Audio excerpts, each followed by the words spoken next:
김병기 더불어민주당 전 원내대표와 강선우 의원의 2022년 지방선거 당시 1억 공천 헌금 녹취가 공개돼 파장이 큽니다. 과연 1억 원은 누가 받아갔는지, 받아간 건 맞는지, 돌려줬는지, 돌려줬다면 누가, 언제, 어떻게, 어디서 돌려줬는지 그 궁금증이 풀리지 않고 있습니다. 오죽하면 민주당에서 멘붕이다 이런 반응이 나왔을까요? 함께 들어보시죠. 국민 여러분께 먼저 깊이 고개 숙여 사죄드립니다.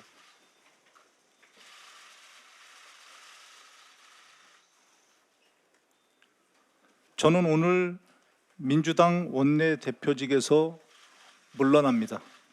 공천의 관리를 아주 엄격하게 제도적으로 그렇게 만들어 온 민주당이 이 문제를 가지고 이 문제가 생겼다? 상상할 수가 없는 일이어서 너무 충격적이어서 의원들 모두가 거의 뭐 멘붕에 빠져 있는 뭐 이런 그런 상황 정도 문제였어요. 보수 정당 죄송하지만 국민의힘에나 있을 일 아닌가? 뭐 이런 생각을 해왔는데 이게 우리 당에 있다니. 에이, 아니겠지. 지금도 사실은 반신반의합니다. 예, 김진욱 더불어민주당 당대표 언론특보 나오셨어요. 자, 세 가지 미스터리가 아직도 여전히 남아 있습니다. 자, 일단 1번입니다. 돈을 받았느냐입니다. 1억이라는 얘기가 이 두 사람의 녹취록에서 나오긴 하는데 정말 강선우 의원 측의 보좌관이 돈을 받았는지 이게 아직까지는 명확하진 않아요. 녹취상에선 그렇게 정황으로 보입니다. 민주당 어떻게 파악하고 있습니까? 일단 이 부분에 대해서 정청래 당대표께서 그 윤리감찰을 지시를 했기 때문에 아마 윤리감찰단에서 이 부분, 특히 돈을 직접 받은 적이 있는지 여부 이 부분에 대한 그 조사를 이제 시작을 하게 될 텐데요.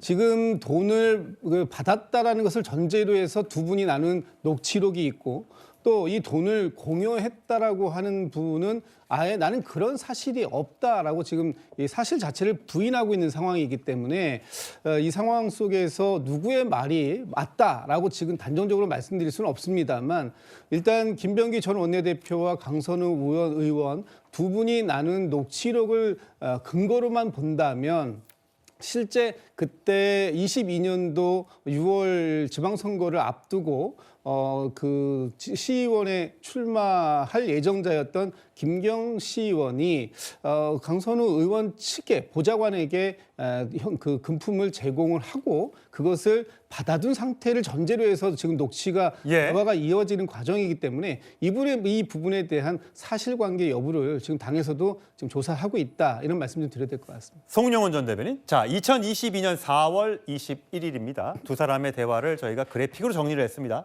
어쨌건 1억을 사무국장이 보관하고 있었던 거 아닌가? 정말 그냥 아무 생각이 없었던 거예요. 우리가 공관위원인데 이거 어떻게 하다 그러셨냐?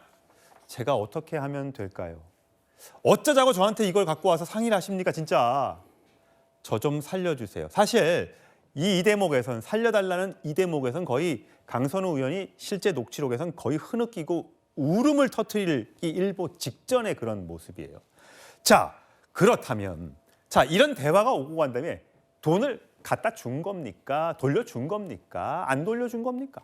그러니까 지금 관련되는 인물들의 말이 서로 다르지 않습니까? 강선 의원은 돈을 바로 반환했다고 해명하고 있고 그런데 김경 서울시의원은 금품을 제공한 적이 없다고 합니다. 그러니까 수사기관이 두 사람을 같은 시각에 서로 다른 장소에서 분리해서 신문해봐야 될 것으로 보여요. 그리고 앞서 저희가 살펴본 김병기 의원과 강선 의원 간의 그 대화 녹취를 보면은 살려주세요라고 하는 표현은 어떨 때 쓰는 겁니까? 김병기 의원이 공천에 관한 부탁을 들어주지 않으면 본인이 도저히 헤어날 방법이 없을 때 그런 말을 한다고 보여지지 않습니까? 그러니까 돈을 당장 반환해도 이미 수습할 수 없을 정도가 되었으니까 그런 말을 한 것이 아니겠는가 보는 것이 합리적일 겁니다. 만약에 이 돈을 일단 받았어요.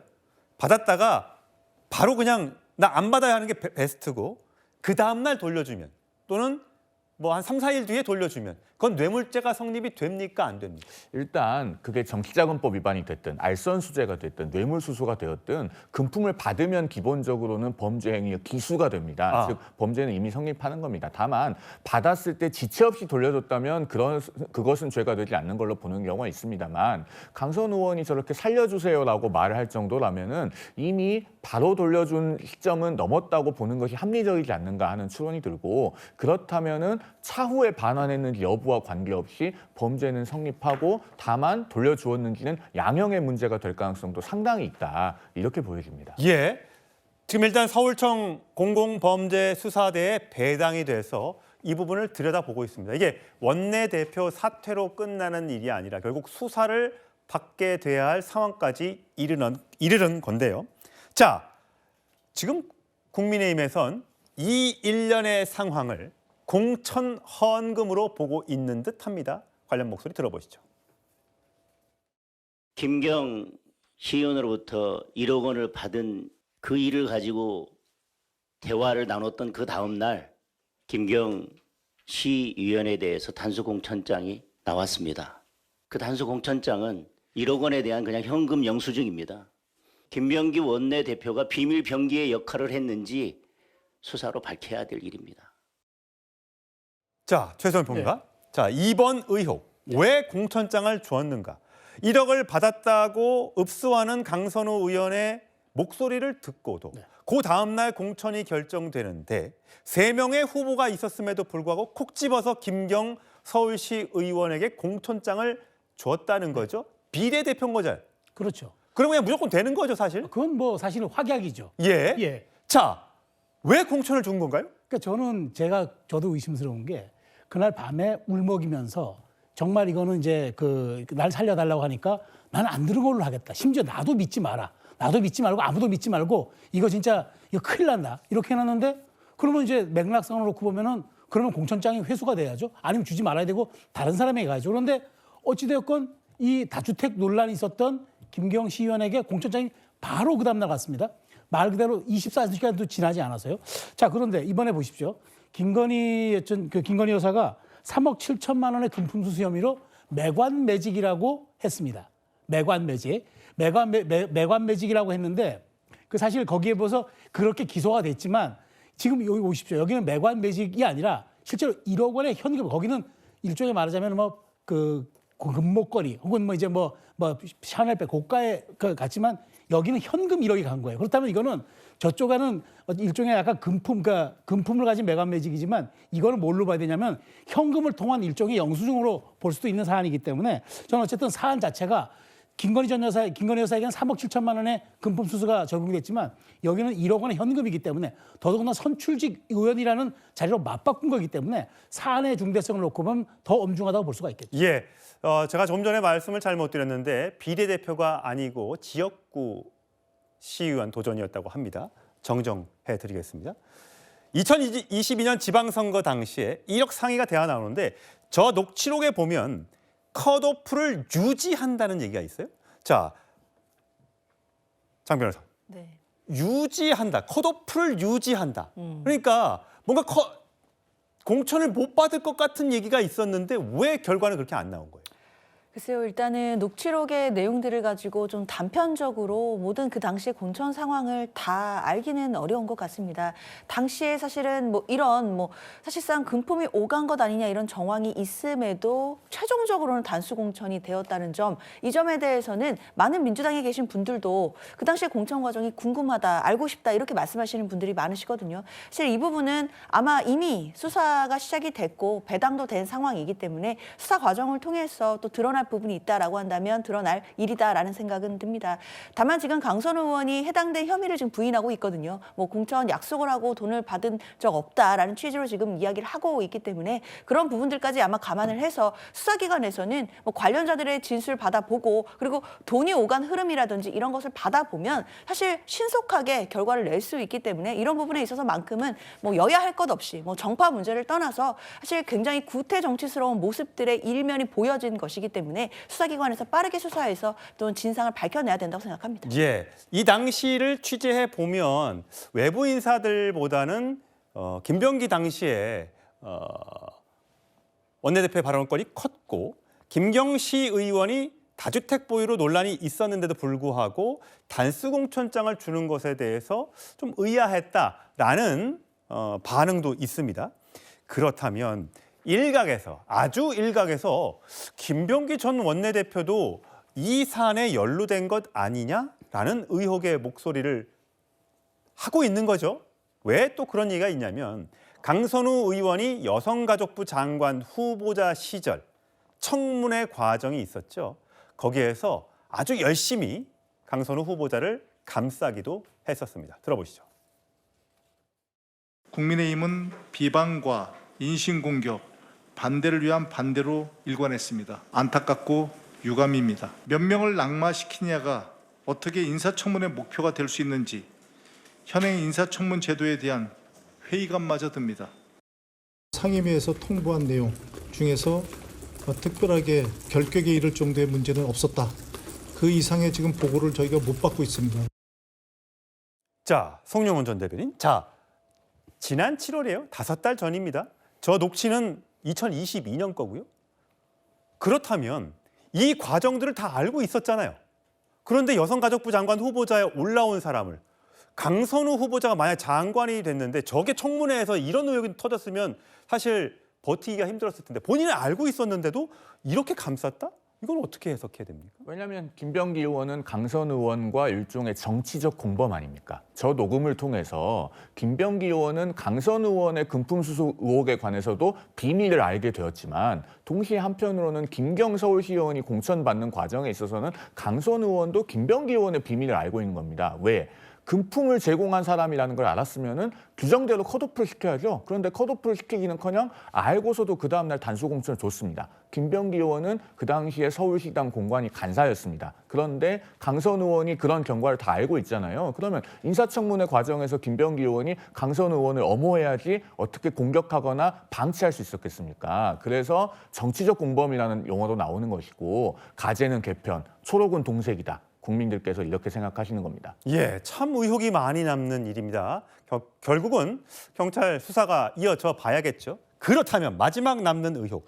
이 녹취, 이 육성 누가 어디서 어떻게 녹음을 했는지가 관건인데 일부 언론에서는 이게 김병기 의원이 직접 녹음했다라고 이야기하고 있는 반면에 전 원내대표 측에서는 아니라고 부인을 하고 있습니다.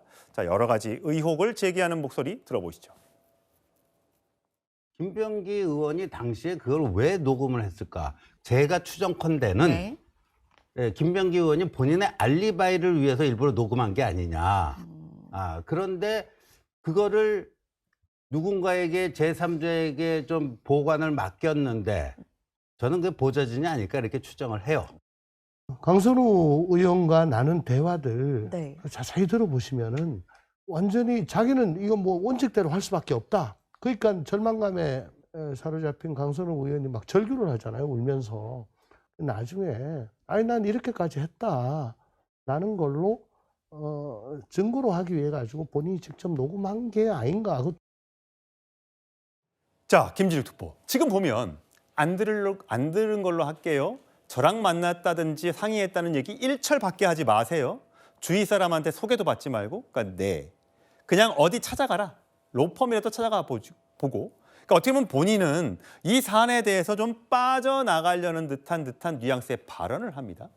자, 이 녹음이 전화상으로 녹음한 것은 아닌 것처럼 보여요. 누가 현장에서 녹음을 했는데 이게 김병기 전 원내대표와 강선우 의원이 둘이 있었을까요? 제3자가 있었을까요? 아니면 더 많은 사람이 있었을까요? 어떻게 예상하세요?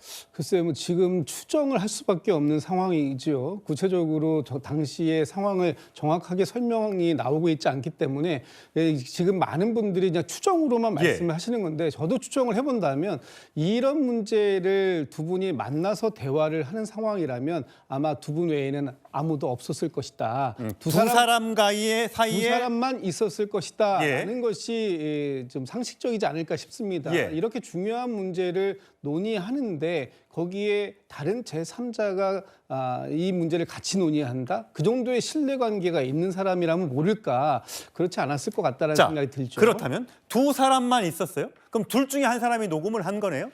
강선우 의원이 했을 가능성은 크지 않은 거 아닙니까? 본인이 자기 일을 상담하는데 그 일을 녹취할 가능성은 사실상 없지 않을까라는 것이 좀 일반 상식적인 것 같고요.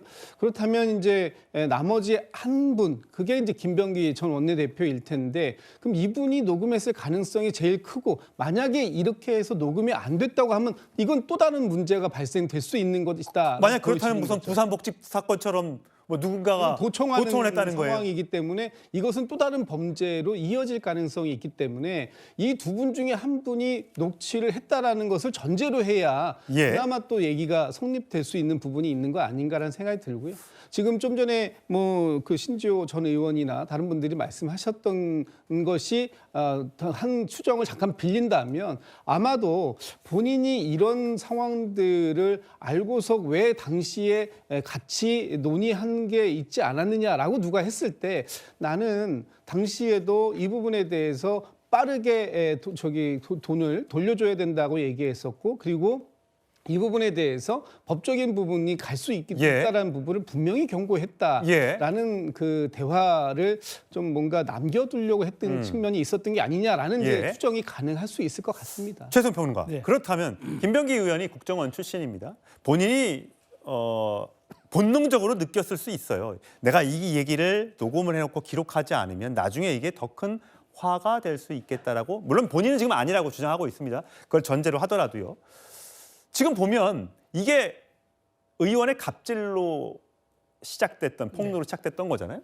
보좌진과 아들의 문자 메시지, 부인과의 단체 대화방 녹음 관련된 거, 김병기 본인의 녹취까지 나왔습니다. 얼마나 더 많은 지금 자료들을 혹시 보좌진이 들고 있는 건지 정말 궁금해지고 그렇습니다. 저도 그래서 지금 김병기 의원이 사실 이번에 버티려고 생각을 하면 했었던 것 같은데 저게 예상치 못한 게 불거져 나온 데다가 앞으로 보좌관들이 얼만큼 더 이게 그 확보된 자료를 가지고 지금 이렇게 맥락을 놓고 보면은 김병기 의원의 저런 어떤 그 부당한 지시라든가 갑질 의혹이 일회성이 아니라 구조적인 패턴화 현상을 보이고 그것이 일종의 약간 전 근대적인 권력의 위계 질서에 따른 어떤 사적 그 심부름처럼 이렇게 그 계속 이어지고 있거든요. 그런 측면에서 놓고 보면 이런 것들뿐만 아니라 더 예민하고 민감한 사안들도 나올 수 있는데 어쨌든 저는 이 녹취록이 가장 큰 파장이 클 수밖에 없는 게 김병기 의원 입장에서는 아무리 아니라고 하지만 사실 이 문제는 이 사안에 따라서 다 김병기 의원 개인과 강선우 의원 두 사람의 문제가 아니라 당의 존립 근거마저도 흔들 수 있는 정말 메가톤급 폭탄이기 때문에 여기서 더 이상 버틸 수 없었는데 그럼 이제 이런 것까지 앞으로 제3자가 이건 분명히 김병기 의원이 스스로 낸 건 아닐 거 아닙니까? 그럼 이게 제3자에게 맡겨서 돌아오는 게 이 정도라면은 앞으로 더 어떤 것이 있을 거라고 우리가 상상할 수가 있겠습니까? 그러니까 제가 보기에 김병기 의원이 이제 법적 다툼으로 한번 클리어시켜 보겠다고 얘기를 하는 것 같은데 전 그렇게 꺼질 불이 아닌 것 같아서 민주당은 아마 당 차원에서의 대응 수위가 굉장히 고심할 것 같다는 생각이 듭니다. 김진욱 투표 다시 한번 질문을 드리자면 이게 사실 우리가 예전에 뭐 호랑이 담배 피던 시절인지 모르겠습니다. 구의원 시의원 나가는데 얼마, 국회의원 나가는데 얼마, 지방자치단체장 나가는데 얼마 뭐 등등의 공천 헌금이 있었다 과거에. 하지만 지금은 많이 깨끗해졌다. 저런 거 없다라고 했었는데 이게 지금 이렇게 드러난 걸 보면 이게 빙산의 일각 아니냐라는 의혹이 그래서 나오는 거 봐요. 저는 빙산의 일각이라고 말씀 주시는 것은 너무 과도하다. 민주당이 그동안 이 공천 시스템을 그 투명하게 만들기 위해서 노력해왔던 그 모든 노력을 폄훼하는 말씀이다. 저는 그렇게 이해를 하고요. 이것은 어디까지나 있어서는 안 되는 개인의 일탈이다. 저는 그렇게 평가를 합니다. 저게 사실이라 하더라도 개인적인 일이다. 그렇습니다. 이것이 마치 민주당 전체에 만연되어 있는 그래서 빙산의 일각이라는 표현이 그런 말씀 아닙니까? 그런 것처럼 말씀 주시는 건 지난 2000년 이후에 민주당이 정말 투명한 훌륭한 정당으로 거듭나고 정당 개혁을 많이 해왔던 그런 모습들을 지지해왔던 많은 국민들 그리고 민주당 지지자들에게 크게 상처를 예. 주는 말씀이라고 저는 생각하고요. 지금 이 당에서 이런 부분들에 대한 것은 정말 엄중하게 처리할 것이다. 그래야 다가올 지방선거가 이제 그렇죠. 눈앞에 있지 않습니까? 이 지방선거를 관리하는 공천 관리 여기에도 근본적인 아주 엄격한 잣대가 들어가야 될 것 같다는 생각이 들고요. 알겠습니다. 지금 이 상황 속에서 민주당을 공격하실 수 있는 부분은 분명히 있다고 보여집니다만 지금 국민의힘의 공격이 그 작년 초에 있었던 이철규, 김정재 의원의 녹취록과 같은 것도 있기 때문에 이것이 어느 특정 정당의 문제가 아니라 이런 부분들의 유혹에 빠지지 않도록 하고 그것을 제도적으로 잘 관리해 나가는 것 예. 이런 것들을 여야가 함께 노력해야 될 부분이 있다라고 좀 말씀드리고 싶습니다. 이게 어쨌든 여성가족부 장관 후보자와 제 여당 원내대표가 관련된 일이다 보니까 여러 가지 의혹과 공방이 있는 것 같습니다.